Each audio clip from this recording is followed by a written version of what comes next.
Hi, this is Mrs. Chavez. This is our last graphic organizer for Chapter 23. As you can see, there's four different boxes. The first box is members and representatives. Number 2 is goals. Number 3 is actions taken. And number 4 is legacy. So, by now you should have already opened up another OneNote and opened up your textbook from the content library and clicked on 23.5, the Congress of Vienna. So you should have a split screen with your textbook and your graphic organizer. I'm going to read to you, and as I read, you can fill in the boxes with the highlighted sections that are in your notebook. So let's get started. Most of the decisions made in Vienna during the winter of 1814 to 1815 were made in secret among representatives of the five great powers.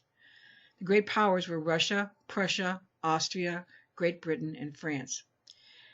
The most influential of these was the foreign minister of Austria, Prince Clemens von Metternich.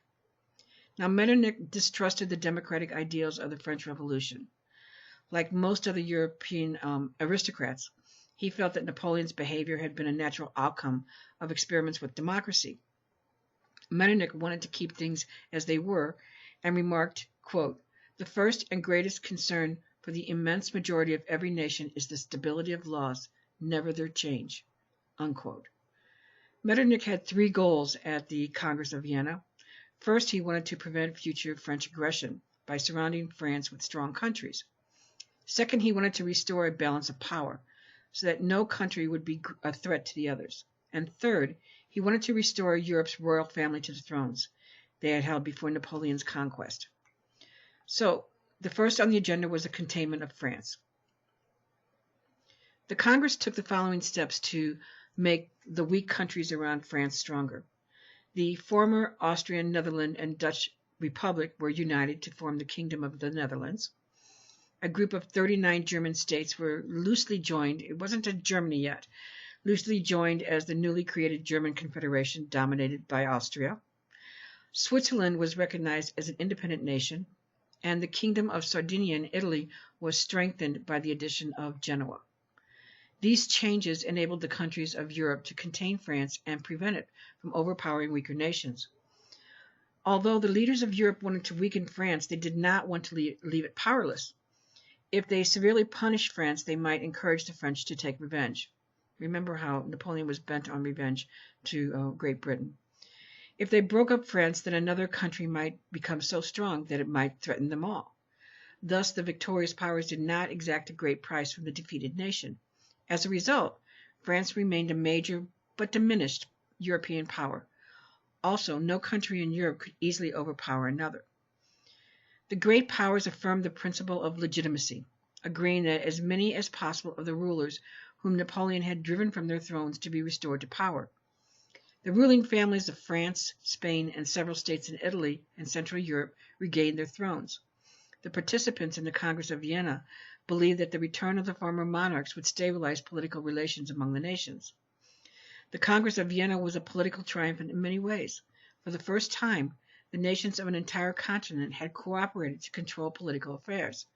The settlements they agreed upon were fair enough that no country was left bearing a grudge. Therefore, the Congress did not sow the seeds of future wars. In that sense, it was more successful than many other peace meetings in history. By agreeing to come to one another's aid in the case of threats to peace, the European nations had temporarily ensured that there would be a balance of power on the continent. The Congress of Vienna then created a time of peace in Europe. It was a lasting peace. None of the five great powers waged war on each other for another 40 years, when Britain and France fought Russia in the Crimean War. The Congress of Vienna was victorious for conservatives, though. Kings and princes resumed their power in country after country, in keeping with Metternich's goals. Nevertheless, there were important differences from one country to another. Britain and France now had constitutional monarchies. Generally speaking, however, the governments in Eastern and Central Europe were more conservative. The rulers of Russia and Prussia and Austria were absolute monarchs. The rulers of Europe were very nervous about the legacy of the French Revolution. They worried that the ideals of liberty, equality, and fraternity might encourage revolutions elsewhere. Late in 1815, Tsar Alexander I, Emperor Francis I of Austria, and King Frederick William III of Prussia signed an agreement called the Holy Alliance. In it, they pledged to base their relations with other nations on Christian principles in order to combat the forces of revolution. Finally, a series of alliances devised by Metternich called the Concert of Europe ensured that nations would help one another if any revolutions broke out. Across Europe, conservatives held firm control of the government, but they could not contain the ideas that had emerged during the French Revolution. France after 1815 was deeply divided politically. Conservatives were happy with the monarchy of Louis XVIII and were determined to make it last. Liberals, however, wanted the king to share more power with the legislature, and many people in the lower classes remained committed to the ideals of liberty, equality, and fraternity. Similarly, in other countries, there was an explosive mixture of ideas and factions that would contribute directly to revolutions in 1830 and again in 1848. Despite their efforts to undo the French Revolution, the leaders of the Congress of Vienna could not turn back the clock. The revolution had given Europe its first experiment in democratic government. Although the experiment had failed, it had set new political ideas in motion. The major political upheavals of the early 1800s had their roots in the French Revolution. The actions of the Congress of Vienna had consequences far beyond the events in Europe. When Napoleon deposed the King of Spain during the Peninsular War, liberal Creoles, colonists born in the Spanish Americas, seized control of many of the colonies in the Americas. When the Congress of Vienna restored the king to the Spanish throne, royalist peninsulares, colonists that were born in Spain, tried to regain control of these colonial governments. The Creoles, however, attempted to retain and expand their power. In response, the Spanish king took steps to tighten control over the American colonies. This action angered the Mexicans, who rose in revolt and successfully threw off Spain's control. Other Spanish colonies in Latin America also claimed independence. At about the same time, Brazil declared independence from Portugal. The Congress of Vienna left a legacy that would influence world politics for the next 100 years. The continent-wide efforts to establish and maintain a balance of power diminished the size and the power of France.